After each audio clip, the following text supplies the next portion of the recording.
मित्र हो, आज आपण बोलणार आहोत बोलण्यापूर्वी विचार का करावा. आणि ही शिकवण आपल्याला देतात आचार्य चाणक्य. चाणक्य म्हणतात, जिभेवर ताबा नसलेल्या व्यक्तीला आयुष्यात कधीच शांती मिळत नाही. आपण अनेकदा रागात चिडचिड करतो, दुखावले असताना काहीतरी बोलून जातो आणि नंतर पश्चाताप करतो, कारण शब्द परत घेताच येत नाही. चाणक्य सांगतात, तलवारीने फक्त शरीर जखमी होते, पण शब्द आत्मा जखमी करतात. तलवारीने केलेली जखम काही दिवसांनी भरते, पण शब्दांनी केलेली जखम कधी कधी आयुष्यभर कायम राहते.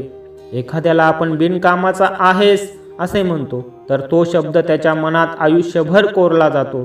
कधी कधी आपण रागात आपल्या जवळच्या व्यक्तीलाच दुखावून टाकतो आणि नातं तुटतं.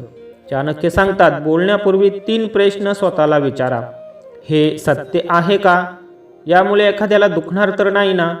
याचा खरंच काही उपयोग आहे का? जर ही 3ही उत्तरे होय असतील तरच बोला, नाहीतर शांत राहणं अधिक बुद्धिमानाचं होईल. चाणक्य म्हणतात, रागाच्या एका क्षणी तुम्ही आयुष्यभराचे नाते गमावू शकता.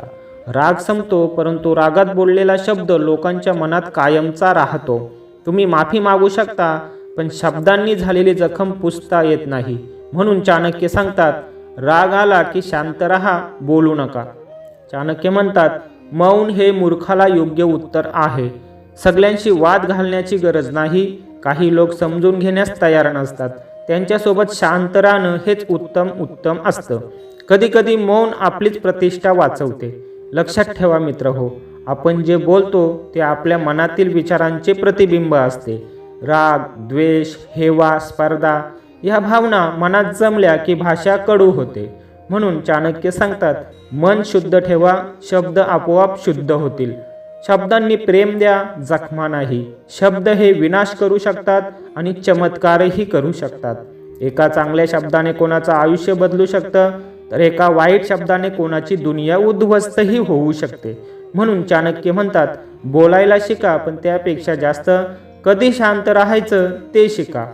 शेवटचा संदेश मित्र हो, जर तुम्ही मान्य करत असाल की बोलण्यापूर्वी विचार केला पाहिजे, तर कमेंट करा, मी माझ्या शब्दांना जपेल. आणि लाईक करा, शेअर करा, सबस्क्राईब करा. धन्यवाद.